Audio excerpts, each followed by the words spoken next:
Hello, everyone. Welcome back to another episode of your music roundup here in Music News Blitz. I'm Anna Ferraz, your host, and I'm back again with our incredible writers, Katie Slater. How are you? I'm wonderful, thank you. Got cold feet, but good apart from that. And we've got Nisha Cullen. How are you doing, Nisha? I'm great. Less cold, but it's still pretty cold.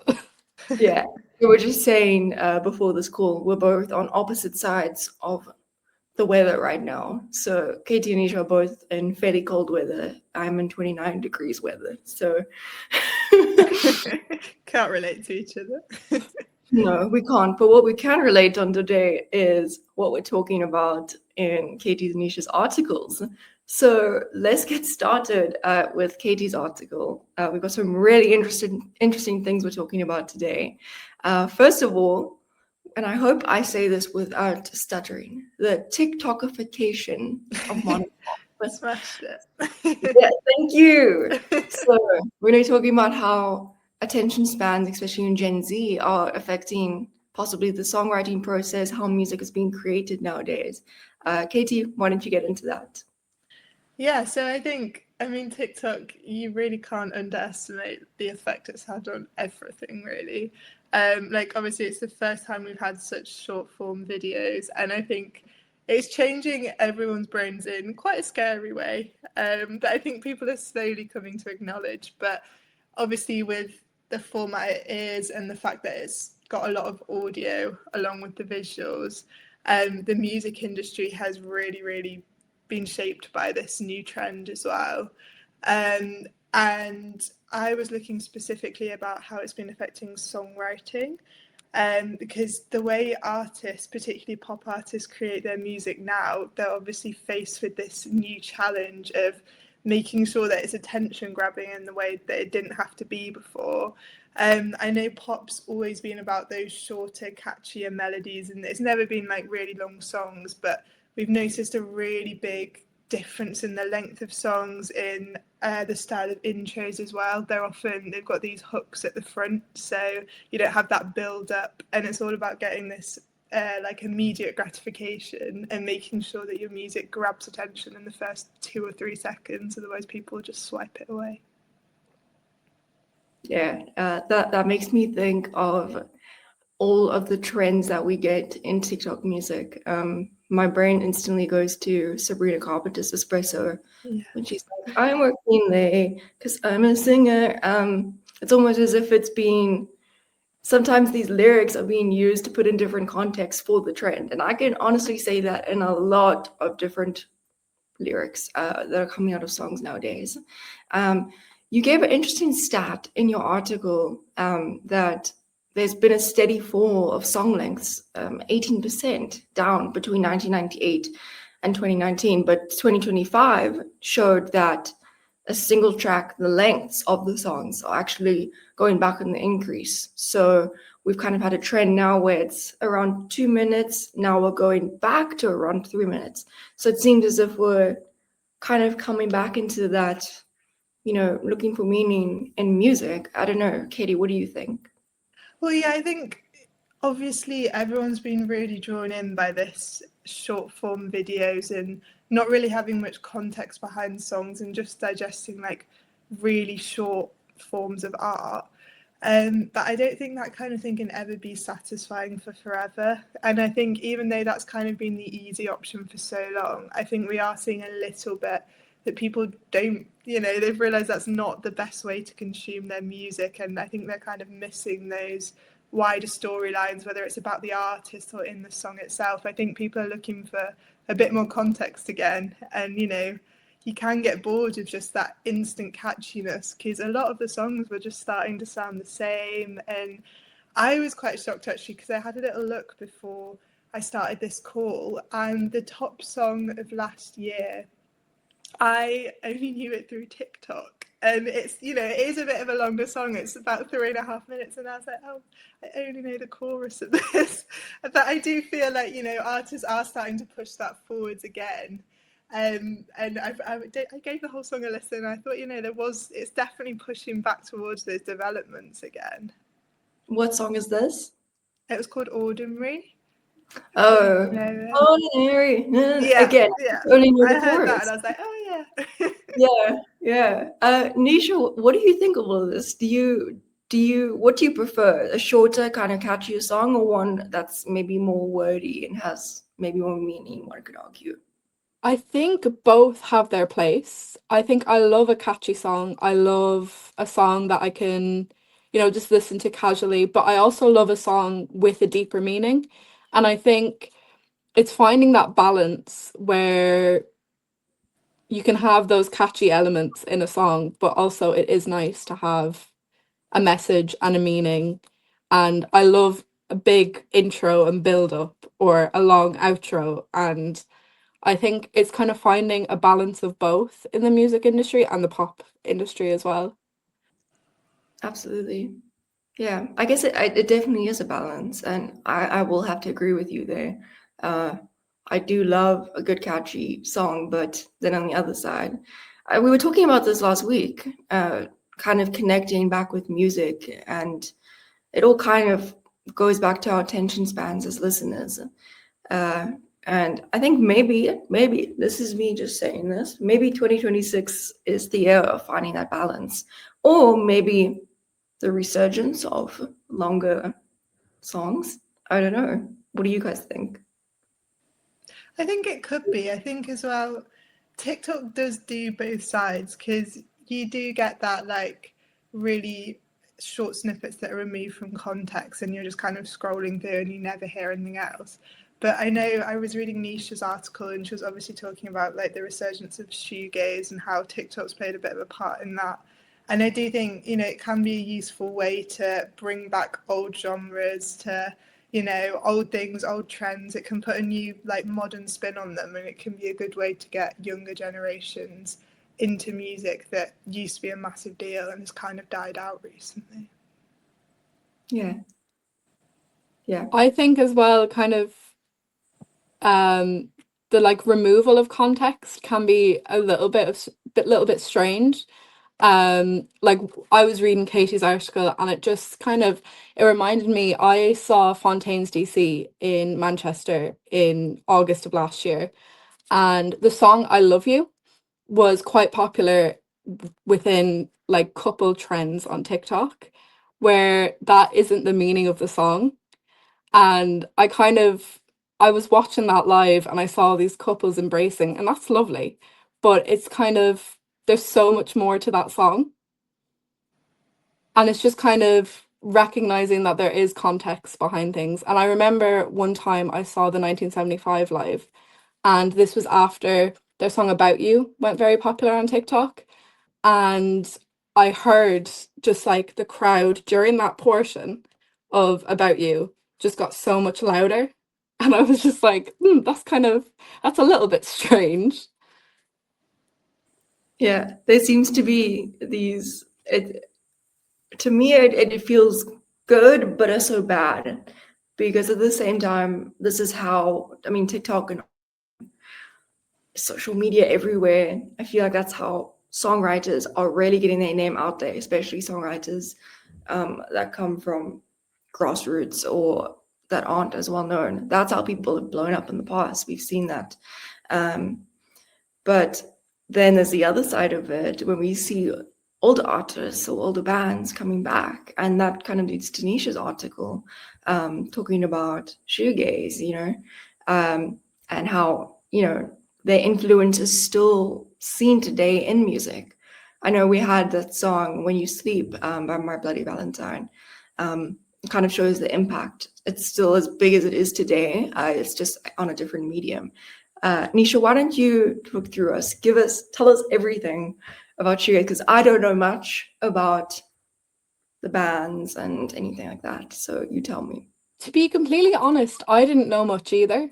But I was just really it's something strange that comes with being Irish. I suppose other nations must have this as well, that when you find out some big name is actually from your country or your city or whatever, you just kind of get like proud of it in a way. And I didn't know My Bloody Valentine were Irish, and a lot of people don't.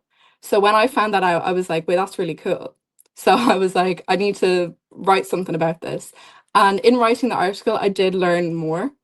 Um, and I kind of wanted it to be, oh, I'm going to get into more shoegaze now. And I haven't had the opportunity to, but I just think the influence that they had. And so shoegaze kind of drew on a lot of genres that came before it and then influenced a lot of genres after. And I think it's a cool kind of middle ground. So it has like, you know, distorted lyrics, which I really like in music, and then kind of like heavy, like instrumentals. And they're kind of the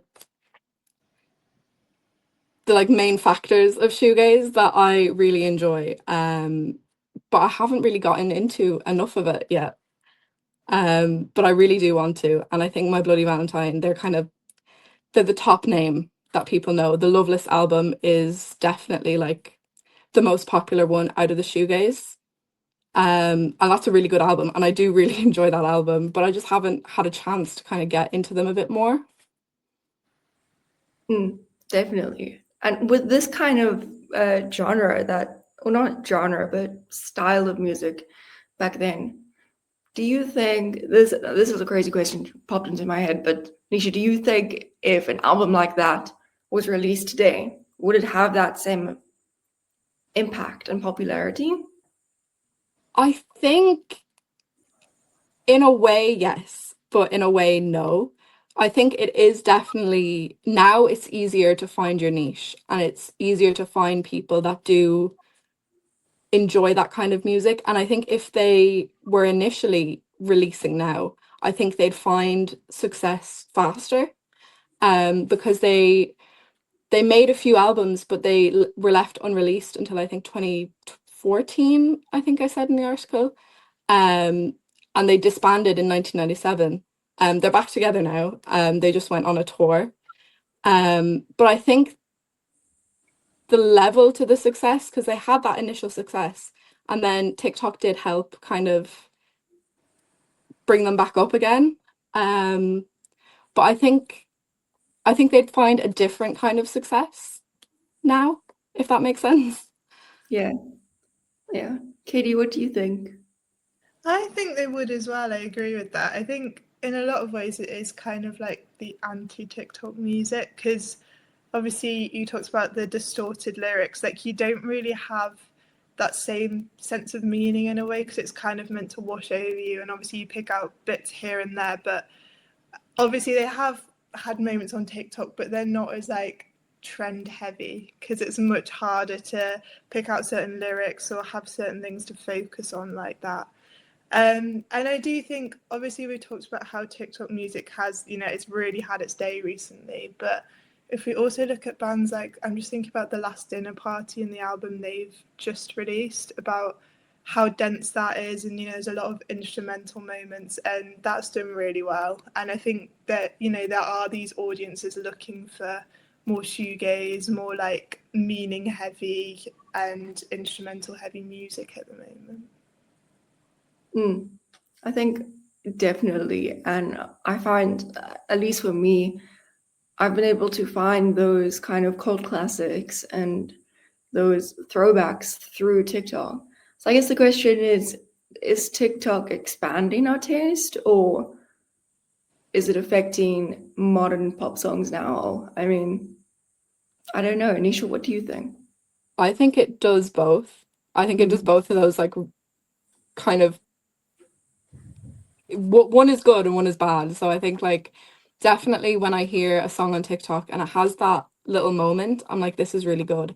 And oftentimes, especially with newer songs, I go and listen to the full version and I'm like, oh, this isn't as good as that one portion that was on TikTok, because obviously they're gonna promote that the best part of the song.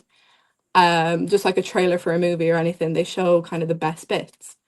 But definitely I'm discovering either old music that I haven't listened to in a long time. Like I've been listening to Dirty Diana by Michael Jackson quite a lot because that's on TikTok. And I was like, wait, this is actually a really good song. And I forgot about it. So I think it kind of does both. It can help expand it, but also it kind of we want things quickly and easily. Yeah. And I think TikTok is a way that we can do that. So instead of, going back into the old playlists and looking back into the histories and whatever, we kind of just wait until an old song trends on TikTok and we see. I mean, it's not the case for everyone, but if we're talking about Gen Z specifically, our attention spans are kind of messed up. So it's a good thing too. Katie, are you happy about it, or do you think it's a bad thing? I think I'd have to be on the fence of it and say that there's some good bits and there's some bad bits. I do think, some music is designed to be short and catchy, and there has always been music like that around. And I do think if we look back as well, it has kind of been slightly the natural evolution of music, because obviously we used to have, like when classical music was the big thing, that's all very dense and very, you have to really like look into the meanings behind things. And we've obviously moved to this like shorter form, more accessible. And I do think that kind of music does have a place in the world, but I don't think it should ever be the only type of music. I think it kind of just depends how you use TikTok and how you consume the content, really. Yeah. Okay, this is a really interesting question, like interesting topic. And now I kind of want to make predictions as to what we're going to see in 2026 this year. Give it a think, guys. Katie, you mentioned classical music. Yeah. I personally think classical music is going to come back this year. I kind of agree with you on that. I do. I vibe with it, guys. There's this woman on TikTok who, in her car, she sits in her car and she listens to classical music, and she kind of just like vibes to it, and it's like, yeah. Like, you know what? You are onto something. So that is my prediction for 2026. Who wants to go next? I think there'll definitely be a bit of classical music. I think more of that's creeping in and people are having more interest in like film scores and stuff like that. I also think there's a lot of like, again, going back to the last dinner party and like Love Cat, I think there's this like dark feminine thing going on at the moment as well, which I think is going to get even bigger in 2026. I agree. I have absolutely no idea. I do not know trends that well. I think definitely the classical, because I think classical music, it portrays emotion in a way that's like, it's more feeling than listening, and they kind of portray that feeling. I see a lot of modern songs be turned classical, and I think that is the coolest thing ever. So I love when like they take a rap song and turn it into a piano. I'm like, this is so cool. The harp, maybe. I see a lot of harp stuff on my TikTok. I think that would be a pretty magical instrument to come back. Yes, I think we need to bring back instruments that aren't being used anymore. I'm thinking, I want the saxophone back in music. We barely get to hear it. Mhm. Guys, I love the sax. Some people don't like it. I love it. I think this is a really exciting time for the music environment. We're seeing old trends and new trends kind of come together and make this beautiful equilibrium, or just blending together and making a whole new genre. Like you were saying, Nisha, we've got rap songs coming into classical songs. What are we going to see this year? We don't know. So that's also the beauty, not knowing. And I think that's a great way to end off this video. I think the question here is, let's wait and see. But I think it's a very exciting time. Yeah. Anyways, so that is our episode for today. Thank you everyone for tuning in, and remember to give Katie and Nisha's articles a read on Music News Blitz. They are incredible writers. I am their biggest fan, but you can become their second biggest fan. Okay, so we'll see you guys next week. And Katie, Nisha, thank you so much for joining me today. Thank I you. had a